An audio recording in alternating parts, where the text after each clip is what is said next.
Good afternoon. My name is Donnie Longnecker. I'm the undergraduate coordinator here at the College of Environment and Design. I graduated from here as a BLA back in in 90. And the time that I was here, we were always known as one of the top colleges for people with strong graphic backgrounds. And one of the lead professors in that effort was a fellow by the name of Greg Coyle. And Greg was an incredibly talented illustrator. I mean, it was just unbelievable what he could do. And Greg retired a few years ago, and we haven't really had anybody with that same level of talent around here for quite a while. Well, that's changed when Cameron came on the scene. He's one of Greg's proteges and has quite the expertise when it comes to illustrating designs, coming up with great design ideas, and he's going to talk tonight about the children's garden at the Botanical Garden. And as luck would have it, you don't know this, but I had a beer with Josh Coons with Coons Environmental Design a few weeks ago, and we were talking about the project, and Josh said that it was a perfect opportunity for someone like Cameron because they had all this stuff that they wanted to build at the Bot Garden. And they needed somebody to bridge the conceptual gap between what Josh and others were kind of thinking and how could you make that into a reality and translate that into something that could actually get built. And so people could see the vision realized like that right there. And so that's what Cameron's going to tell you all about. So welcome, Cameron. Good luck.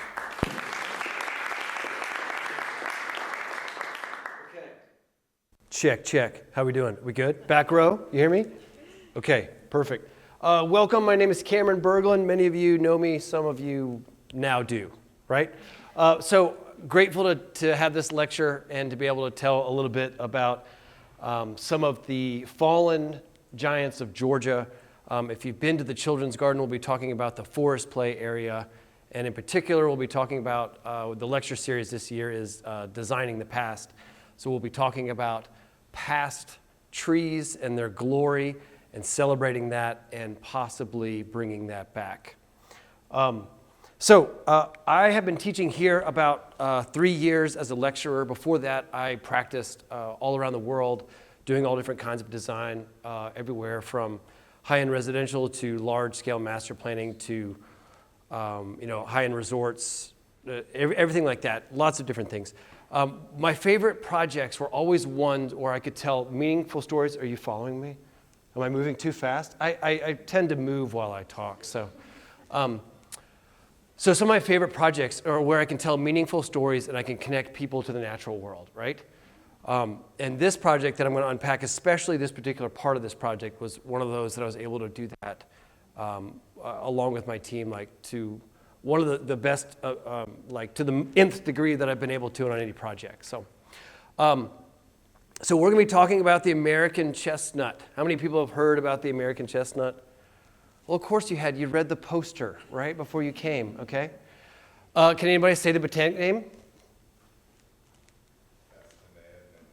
Thank you, back row. Somebody give that man a prize. Schulte, prize, please. Yes, so these trees were glorious, okay? We're talking, they're called the sequoias of the East. Giant trees, right? Here's their native range right here. So all throughout the Appalachian Mountains, these trees occurred. Average size, I came over here and mocked this up on the ground. So an average size was 4 feet to 8 feet diameter. That's the trunk, people, right? So this is the 8-foot diameter. This is the average, right? And then they had specimens that were out, depending on the source you talk to, 14, 16, 18 feet diameter, just the trunk, right? So, I mean, these were colossal trees, right?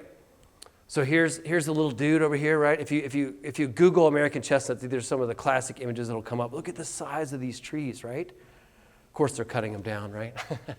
But anyway, we'll get to that. We'll get to some of that.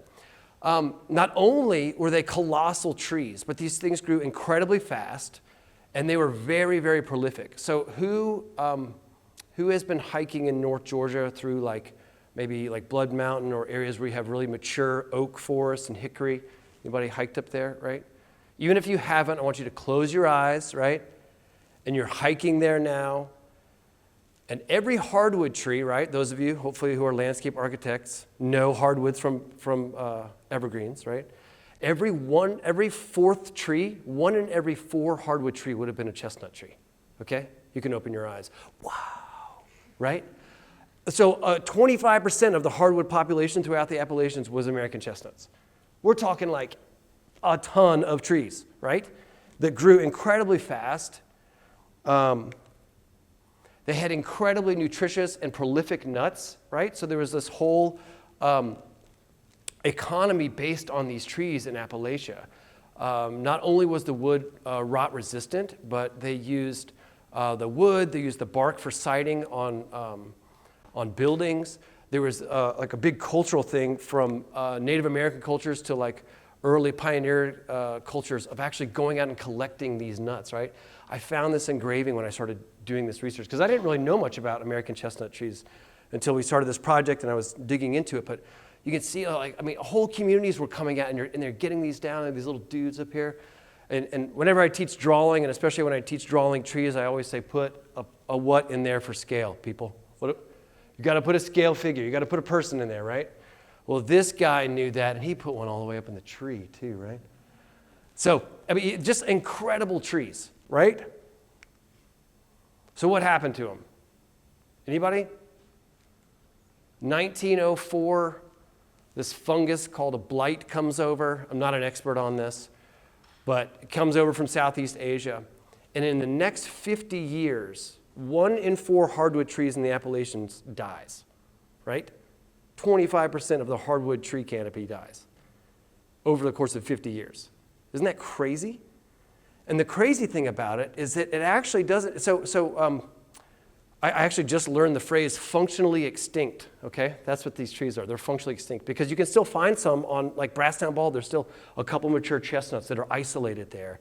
But evidently they're functionally extinct because they're not where they were, and most of them, the blight actually just kills them back to the rootstock, right? So they're still alive and they'll still start shooting up sprouts, but then actually some of the surrounding trees are vectors for that blight. It doesn't affect them, they just have it, and so it kills it back to the rootstock. So functionally extinct, we're talking like entire stands. Here's a picture, right? Entire stands of forest dying back. So, and like the rural economy really suffered for this too, right?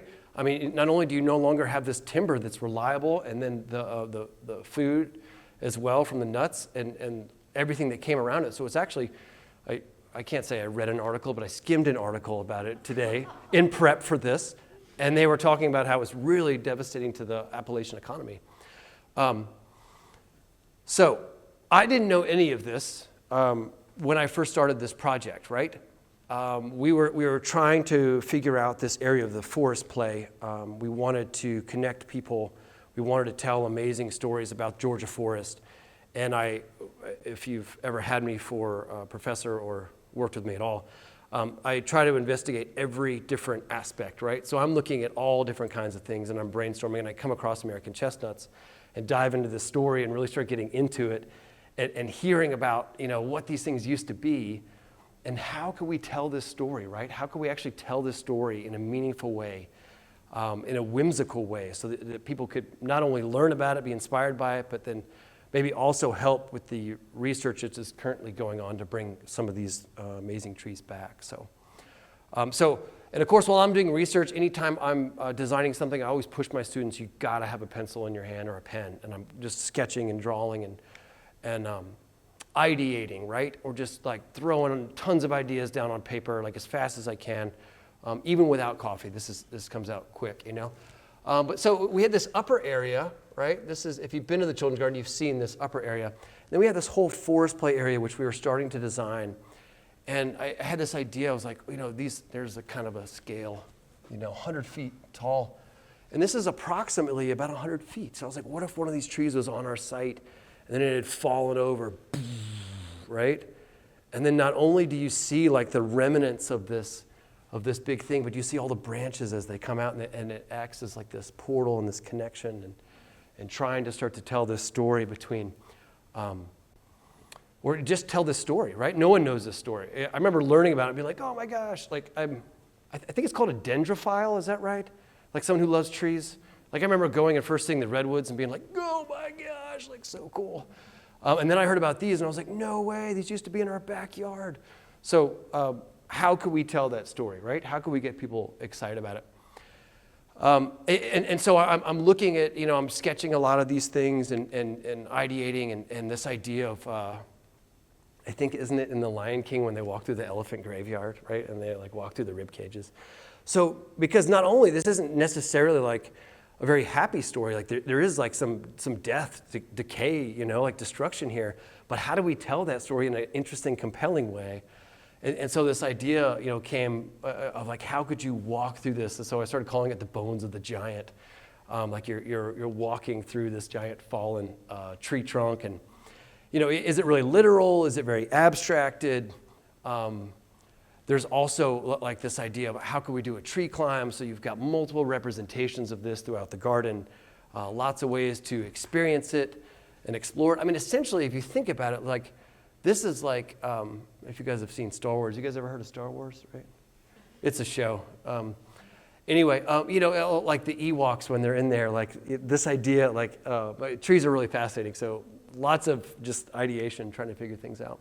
Modeling stuff, and I do a prolific amount of drawings when I'm designing, really just quickly getting ideas down here. This is, if you've been there, this is kind of this cargo net thing that we were tossing around and trying to figure out if we could do that. But so how could we make it kind of a central feature in this landscape?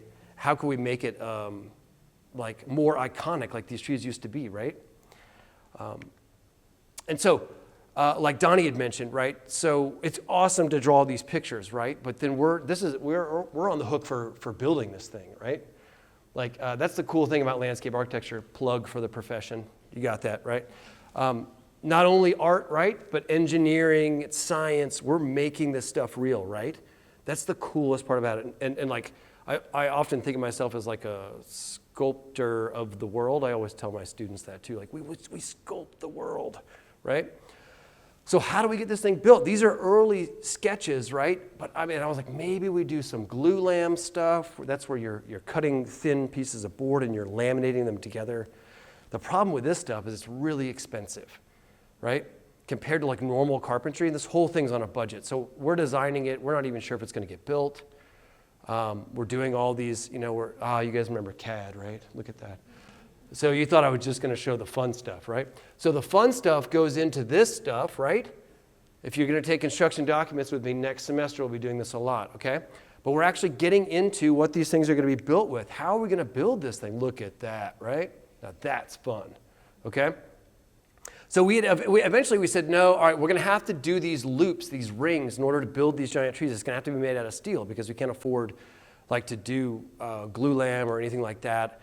So we kind of like decided to go that route. But it was still coming along, but we're still figuring this out. And the neat thing about this project, we were working with a really great architect, and they hooked us up, connected us to these people called the Treehouse Experts. And these aren't the guys that are on TV. Well, maybe they should be because they're amazing. But these guys are local. These are an Atlanta-based company. But most of them, actually, this is Max. He's from France. So they have a great kind of nickname of the French lumberjacks because a lot of them speak French and are from France. But they were like, we can do this. Like we talked to them. I'm showing them these designs, and I'm like, there's no way this is going to happen. I was like, this would be so cool, but there's no way. And these guys were like, oh yeah, we can do that. We can build that. So. Oh, exactly. That's the cool part. No, wait, Mike, come on. You got to wait. Hold your questions to the end. It's coming. It's coming. So look, yes, they're building out of wood, but look, the cool thing is they're actually figuring out I'm able to give them each one of these units, right? Because we had to build modules. Because if you think about it, there's going to be like 50 different rings, and if you're hiring a contractor to build 50 different things, your cost is going to be like astronomical, right? Astronomical? Yeah. It's going to be a lot. So we had to try to figure out how to build these things without them being like a one-off every time, right? And this guy's like, oh, we can do that, right? Look at that, right? So we were like, the only way this thing's going to get built is we have to use steel tubes in order to build this structure. It's going to be like, we'll sheathe it in wood. It'll kind of look like that. And these guys were like, no way we can do this. And look at those rings, right? Like another thing about this project was how many layers of information, how much information can we like pile into this project so that everywhere you're looking, you're learning, right? This client was amazing. They were willing to try all kinds of new things. They were also willing, this project was raised like with private donations over the course of 10 years. And then now it's all free to the public. So like you can go and learn and experience all these things. If you haven't been there, it's amazing. And I'm somewhat biased, but I've heard other people say that too, okay? So here's our material, right? Look at those rings coming in. This is glue lamb, really fascinating stuff, right? So it allowed us to start to actually accomplish some of these things we wanted to do. This is the actual construction process. So a couple things about this. I'll dive into a little bit of the details because you guys are landscape architect students, or at least some of you. I don't know. Maybe the folks at home are too. Or they're future landscape architects, right? Once they see this. So these are all basically telephone poles, right? And initial budget, we put these giant footers on this thing because structural engineers always want giant things of concrete, right? And we were like, well, that's too expensive. Why don't we just do direct burial like they do on telephone poles, right? So those things are buried about 6 feet in the ground, and they don't move. And then we were able to come in, and you can see some of the original construction detailing coming to path here. We've got our beams coming up, right? Look at that giant footer. We're done with that. Coming up.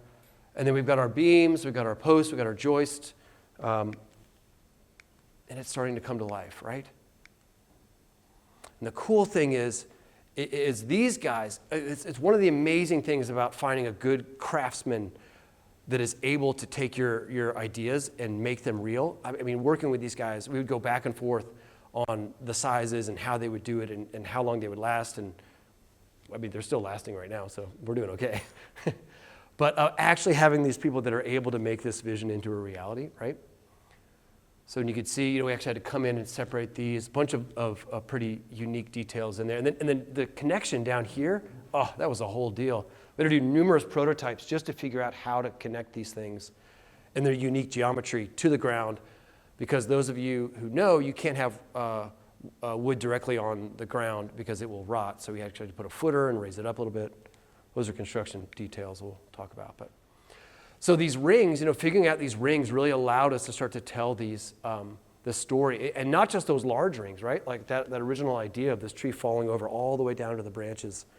We're able to start to have some of those occurring, right? So that kids can interact with them too, right? We got kids of all ages, but I've hung on these things, and my kids have hung on them. But they're also they're creating this movement down the hill and into the nature play, which, it's one of the big goals of this garden is to get people connected and out in the natural world. So next part, we're actually, we try to figure out, all right, how do we actually make this form, right?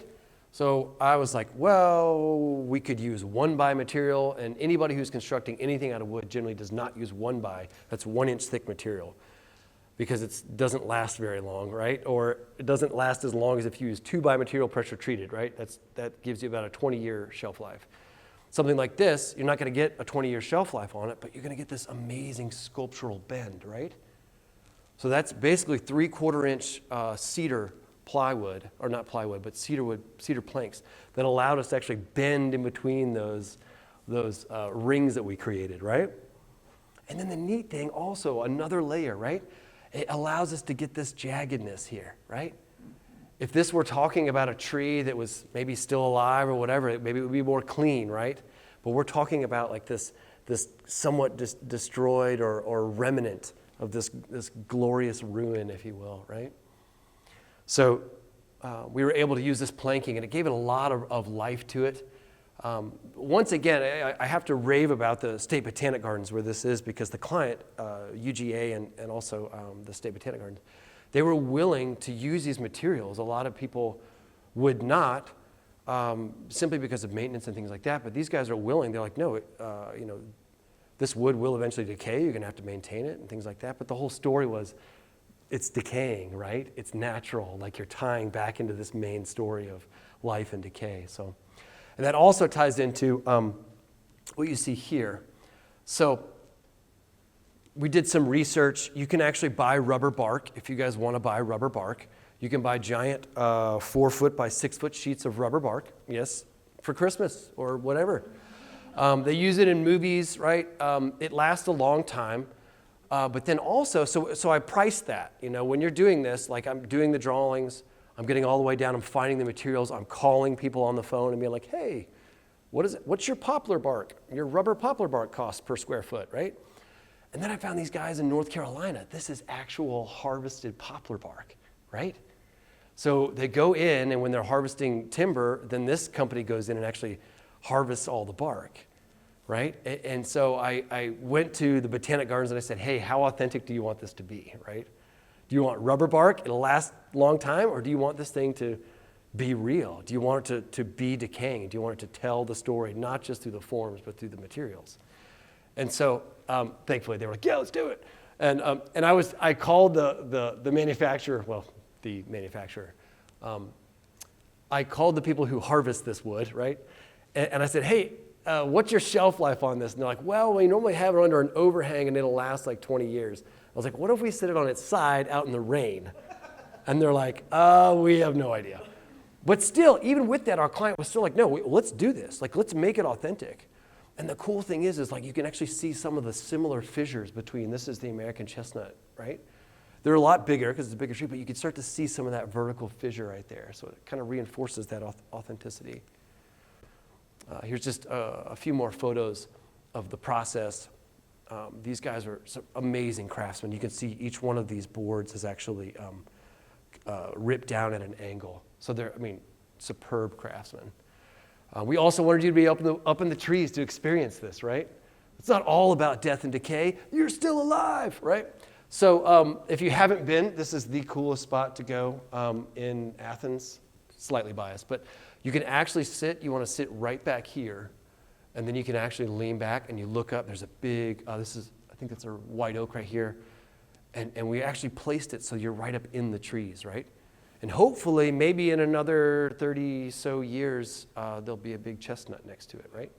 Instead of just having a remnant of a chestnut, it'll be in the chestnuts. So, a couple more final constructed pictures of this. One of the things, it's actually pretty hard to get pictures with nobody in there because there's a lot of people go to this, right? It's so cool. Like supposedly, like visitation because of the children's garden is up like 40% at the garden. So people are coming, they're experiencing this, they're learning about this story, they're learning about other stories. They're also just playing and they're having fun in nature and connecting with that.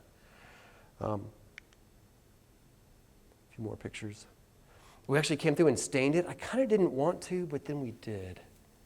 But, like as designers, we don't always get what we want, But it's actually pretty neat. We didn't stain these, so these guys are all stained. And then if you go up into the fort, it's also stained. But this is the picture from the side, right? Look at that. Isn't that great?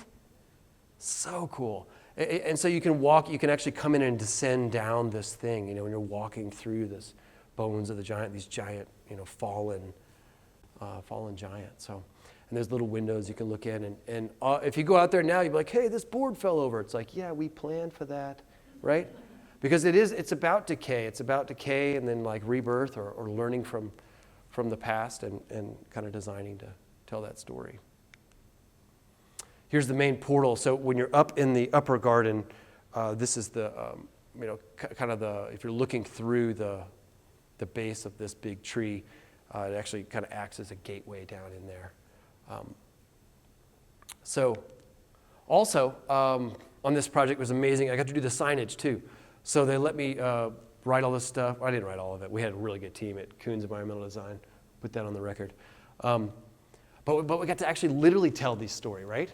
Like people walk through, they're like, oh, what is this cool thing? And then you're actually able to read about it and figure it out. So like telling the story not just through the space, but then also coming back with signage and tying that in. So the American Chestnut Foundation, right? I reached out to them when I was first doing this and learned a lot from them. There's an amazing, well, amazing is maybe a loose term. I think it's amazing. 45-minute video on their website that like, it might be from the 90s. So, I mean, you know, use like amazing as like a loose term, but it's well worth your time. They just walk through all of the American chestnut history and all this stuff far better than I can, right? But they've also been doing a lot of research. We actually have folks here in Warnell who are doing research on American chestnuts too, which will be our lecture on the 24th. Is it here? Is it here? Oh, perfect. Yeah. So stay tuned for that. You'll really learn about chestnuts then, not all this superficial stuff, right? But so, you know, coming full circle, right? We're telling this story. We're getting people excited. They're learning about it. And then hopefully they're also supporting some of this research to actually bring these back.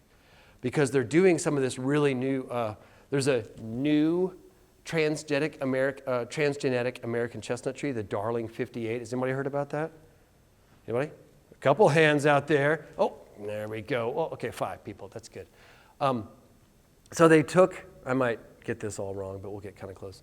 They took like a fungus, they took a piece from wheat genetics and they put it in there that's like resistant to fungus. And now they have this transgenic specimen that they're thinking about releasing. Are they going to release it or not?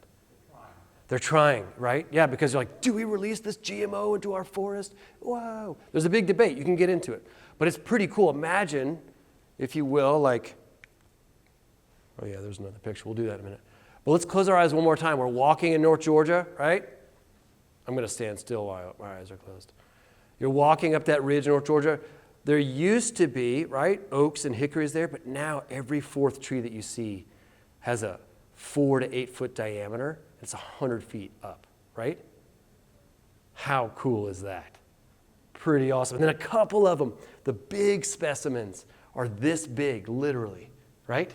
They're 16 feet at the base. You're able to walk up to it and admire its glory, right? That's my son Eli over there. Look at him. He made the presentation. I was like, don't move. I need you for scale.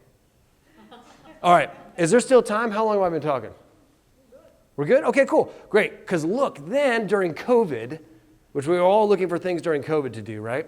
I remember finding this and I loved this engraving. It was so great, like, you know, looking at the detail in this tree. So I was like, well, what would it look like if I, through my artistic skill, like reinterpreted this and brought it back? Like, what would these things look like nowadays? And so I used this engraving and a couple photos I could find online and in my little home studio. During COVID, right, had to stay sane somehow. I did this big painting. Once again, just exploring what this thing could look like, right, and kind of celebrating it through another medium. So here's the final. I did a exhibit at the State Botanic Gardens, and an esteemed colleague purchased this, and it's on loan from his private collection. Okay, doesn't that sound fancy? It does, yeah. But anyway, it was great because they really have this amazing sawtooth texture. If you look at the leaves and getting into this and spending time like looking at what could this thing look like if it was back alive and kind of helping to envision what the future could maybe be. You know it. And not only that, Mike Yoder, owner of this painting, that's me and there's my kids, right? Yeah. But they're for scale, right? Because I loved this original engraving. Like, you really see how glorious and majestic, literally majestic, these trees were.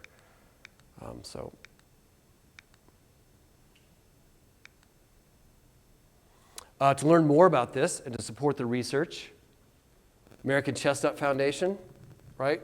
You can go there. You can also learn more about the Darling 58.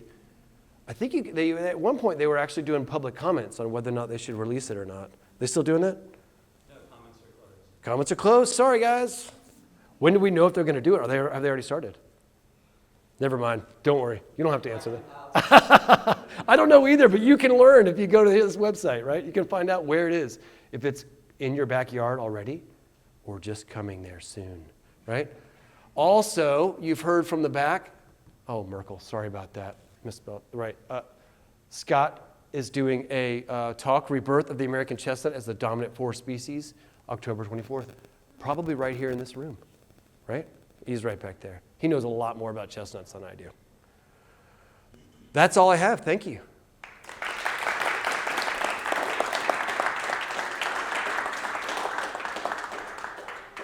I think we have time for questions. I have no idea. How long was that?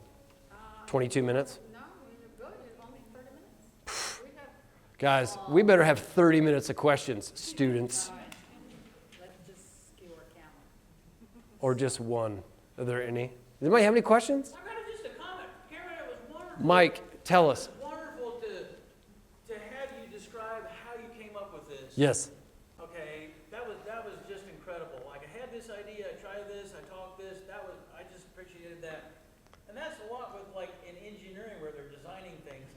It's an iterative process, but sometimes they're not as creative as he is. Yeah. Okay, but I just appreciated how you described your process was wonderful. Thank you. That was a great question. That was mostly just a compliment. Those are welcome too. But it was Yeah. really good. We can do how those. you described how it happened. Yeah. So Mike Yoder teaches engineering, right? And so he's the guys, you guys in my engineering class, we're going to compete with his students and we're going to do an engineer off, okay? Someday. Crush those people.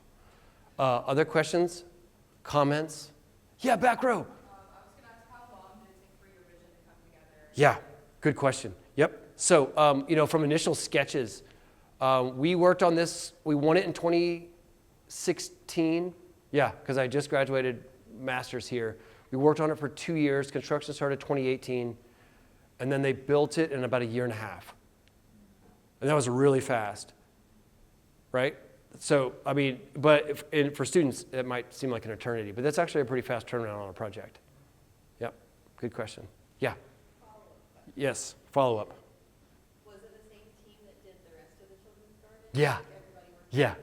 Yeah. So I got to design most of it. It was kind of neat when I was working at Coons Environmental Design. Like, Josh Coons was going after it, and then I was already working for him, and then we went after it, and he was like, if we win this, you're going to be doing a lot of it. So I got to be the lead designer on all of it.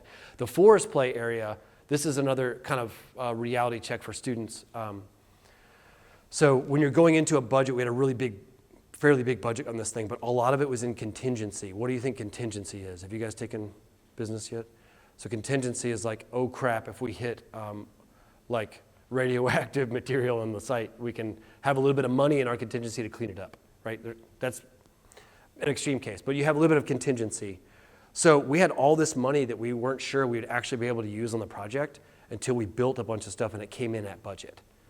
And I remember the day we had done all these drawings and I was like, man, I hope they build this. That would be so cool. And me and Jenny Cruz Sanders is the director of the director of the gardens. And we got there and we did the budget and we were like, it's gonna happen. And we high-fived, they're gonna build it. So this piece at the time was approximately $300,000 to $400,000 for this. And some of that was actually donated by the contractor because they were into the vision.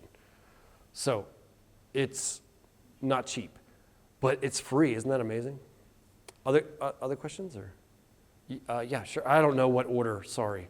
Mostly as a advantage for architecture. Yes. You have less knowledge in construction. Yes. And take a constructor design. Yeah. If you got something like this kind of idea, Mm-hmm. for detail process, how do you manage? You draw first, or you show your idea?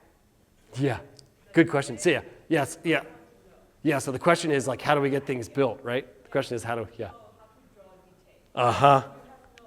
Well, you want to take my construction class next semester. That's kind of a plug there.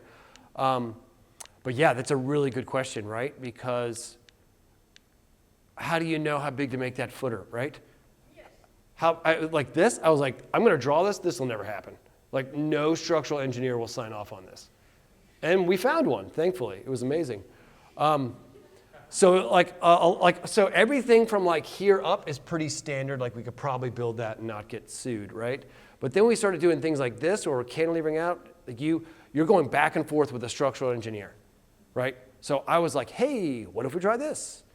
And then they'd be like, that'll never work. And then you go back and you change it, right? And then they're like, oh, you can do that if that footer is 5 foot by 10 foot, right? And then you're like, okay, 5 foot by 10 foot, that's how many cubic feet of concrete at X amount per cubic foot?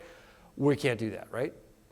But so, yeah, so we're going back and forth. A lot of this, once again, this is a very unique project. A lot of details that you do in projects are more standard. This one's really, really out there. So it was a lot of back and forth. And having a structural that was willing to kind of work with us, not just like actually look at things and try to figure things out with us, like be at the same table. So. And did you have that person Atkins, or was that? No. That's Shear Structural Engineers in Atlanta. Yeah, they're awesome, really awesome. Like she came out, one of the owners like came out and like walked the site and was like, mm-hmm, you know. We were like, come on, 2 thumbs up, like. Yeah. Do you remember how you solved that problem with the angled beam? I can't legally say. Okay. No, I'm just kidding. Just kidding. Hang on. Oh yeah, we buried that sucker like 10 feet in the ground. Right? So the neat thing about these guys too, the treehouse experts, if you've ever been to Canopy Quest in Gwinnett, have you guys ever seen this? It's a huge, it's like this aerial like canopy zip line thing. So these guys have been doing work like that for like 20 years. So when we said, hey, we want to do a treehouse like this, they're like, no problem. We can do that. So, and I was like, what about this cantilever thing? And they were like, we can do that. So if you look at it, oh, where's that picture? Right here. Yeah, so we had to bury these giant tension things here and do this. And then we actually had to sign up. So a really good question about this is not how do you build it, but how do you make sure it doesn't break the next year and kill somebody, right?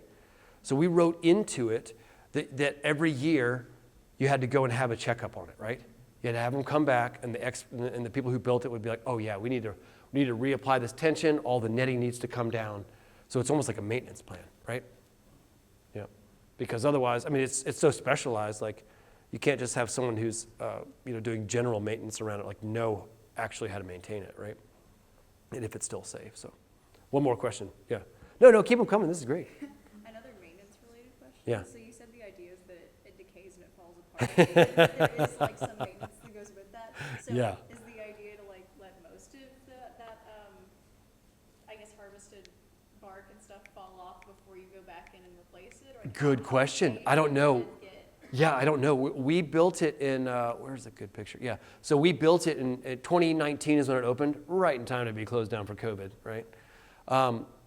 So this guy actually came, if you guys had been to the Botanic Gardens before, there were those 3 trees in that parking lot, right? This is one of those trees.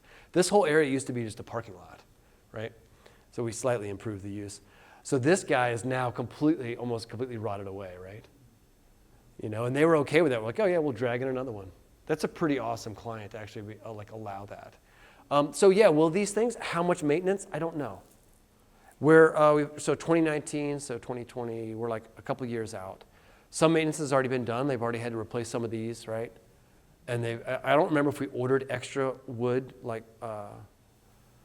extra bark or not, but the supplier is known, so we can do that. But I think it was kind of open-ended that it would be maintained as they saw fit, you know?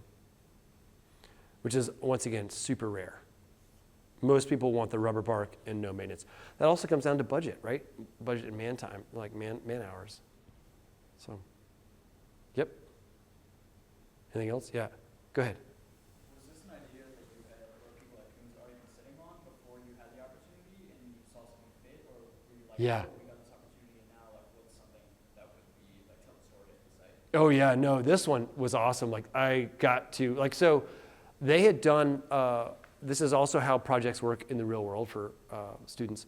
So they had done a master plan 12 years before we even got the project. And then they had fundraised, so they'd done a master plan, schematic design that's like sketches on paper, right? And then they had all these elements that they fundraised for. But then we came back in 10 years later after they got all the funds and were rehired to take that master plan and make it real. So, but we actually had to redo like pretty much everything.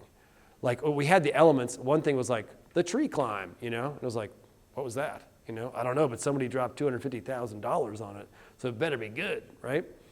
So then, yeah, so it was really great because Josh literally got to like cut me loose on all this stuff, and I'm just throwing all kinds of random things at it. But like the tree in particular was kind of brainchild. I guess I could claim that it came into my brain, or somehow got there. Yeah, but we were looking at a way to connect, and this was one that I came up with. So, yes.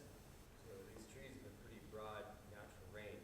If somebody wanted to make a similar children's garden in New York, do you have all the details that you can sell them the package? I should do that. Yeah, man, right? Yeah.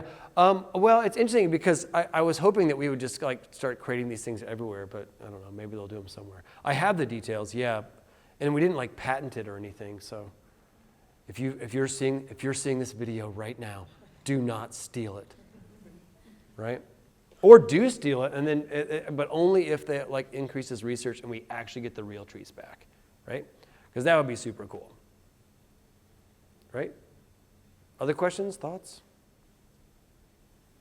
Out of my ignorance, so the American chestnut, did it only exist in North America at the time? Right? Yeah. That's it? Yeah, there's other species of chestnuts in other parts of the world. Of course. Right. But the American chestnut. Chinese, Asian, because that's what we see around. But horse chestnuts are different species, right? There's plant experts in the back row here. The possibility of reintroducing Yeah. in a modified form, I assume it's a very big ethical question. Oh, it is. So is there, for us that don't know enough about this, is there an example of a tree that was reintroduced like that in the Scott, what do you think, Scott? I don't know. That's the answer, The but. closest thing I can think of is we've pretty much, at least in the northeastern United States, lost American elm. Hmm. And luckily, without any genetic engineering, there were some cultivars of elm, American elm, that have been developed and propagated, and now you have American elms again growing along the streets of Washington, D.C. and further north. Right, but not GMOs, right? Ooh, that's where it gets tricky. Is it unprecedented? I don't know, as far as I know only a little, but I know that, when I read about it, people are like, it was open for quite a while for public input because people were like, should we release this tree? It could reestablish itself. What are the ethical, concerns? Or the ethics of it because, quote unquote, we wiped it out, so should we bring it back? I don't know.